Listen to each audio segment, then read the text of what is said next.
What's the latest news from the War Council? I can't believe how quickly Omegaland is drying into dust.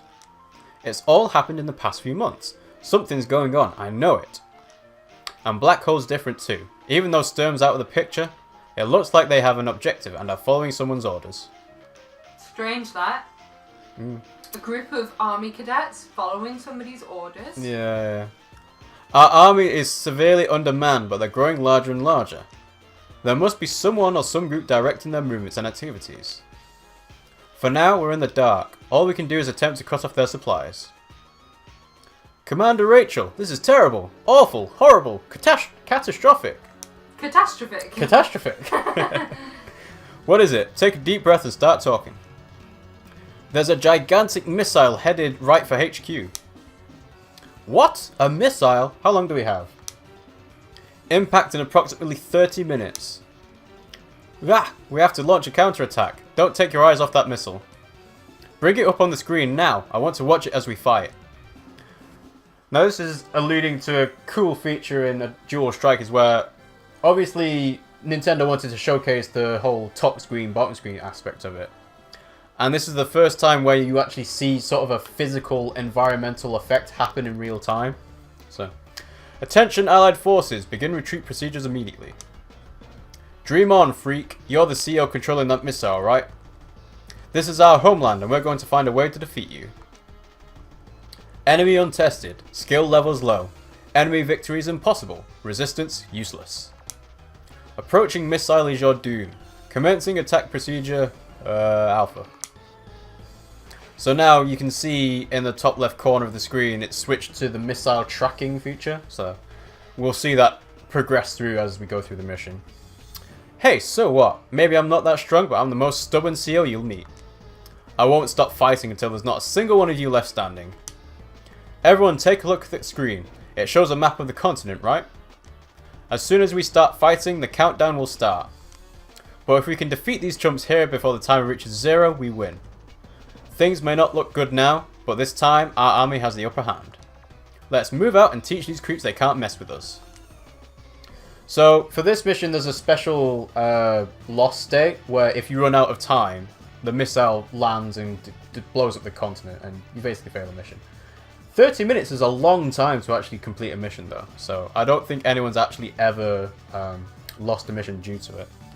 So, I challenge you to lose a mission. No. Boo! No. Fighters and a bomber too. They've deployed a powerful force.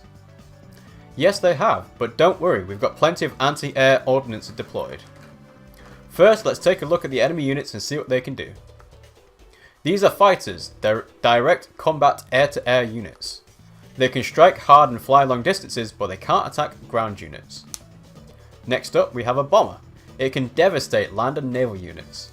However, it can't attack other air units. We're facing a strong army, but we're more than a match for them. Don't be afraid, move out and take the fight to them. So we get introduced to a few new units here. So this is the missiles unit. This deadly piece of hardware is a missile unit. It can fire indirectly on air units.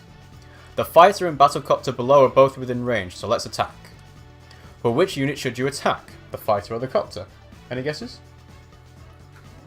Personally, I would go for copters before fighters. Exactly. But The that's fighter, just because it has a large movement range, right? Yeah. No. Wrong. You're much better off attacking the battlecopter. Remember, our anti-air unit can reach and engage the fighter, but we can fire on the copter only with missiles because it's over the sea. Yeah, so like I said, I'd go for the copter first. Oh yeah, okay, I get the idea. And try not to move units unnecessarily. Right on, I'll keep that in mind. So yeah, usually if you have a decision to make over which unit to attack, you go for the one that you can't attack with any other unit first. And the other way to decide whether to kill a unit before any other is depends on which units it can attack itself. So for example, this is an anti-air unit. As its name implies, it can engage air units in direct combat. Air units fear its firepower, believe me, and it's a beast against infantry units. Tanks and MD tanks are a bit out of its leagues though, so be careful.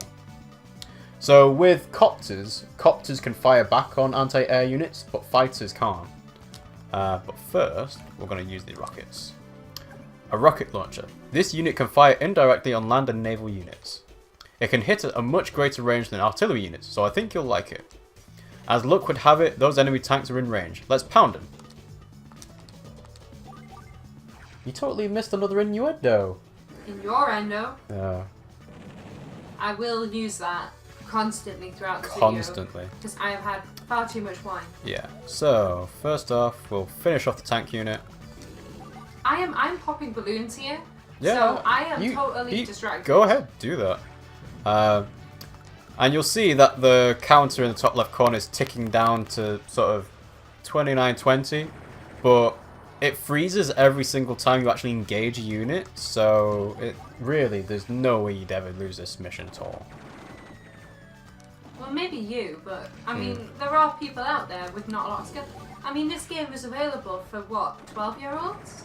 No, I think this would actually be 7-year-olds. I think the classification is Peggy so when 7. you say that it's easy to do, I doubt a 7-year-old would find this easy. Well, they've got 30 minutes to do it. You know what I used to play when I was 7? What? Like 101 Dalmatians. Mm-hmm. Or was it 99 Dalmatians? I can't even remember. Yeah.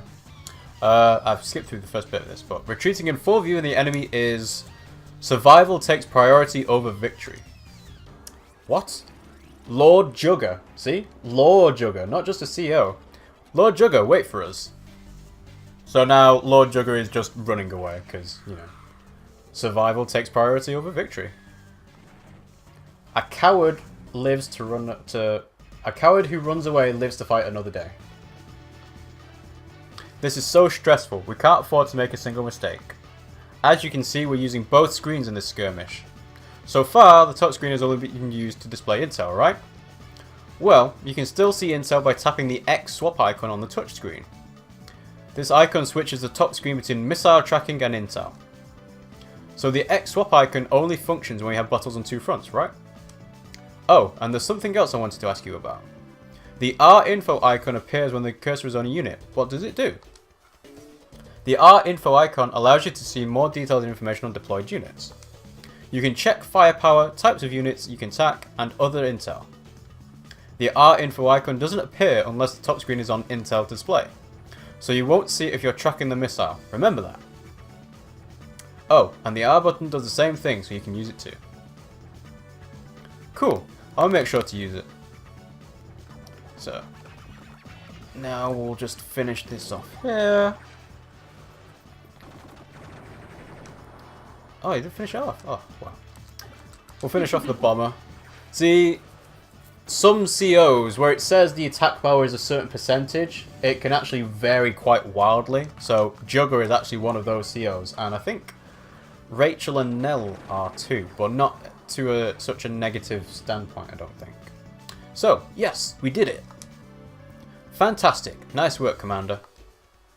Let's redirect that ballistic missile into the sea. If we can recover it intact, we can reverse engineer it to gain valuable insight into their technology. Yes, ma'am. It's too bad the enemy CO got away, though.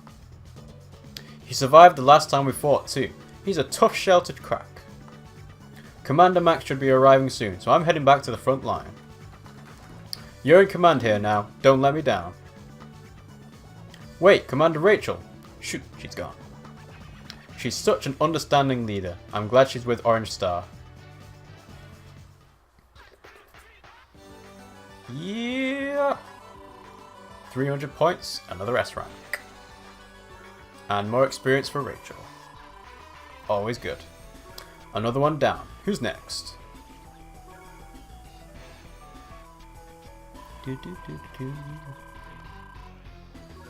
Alright.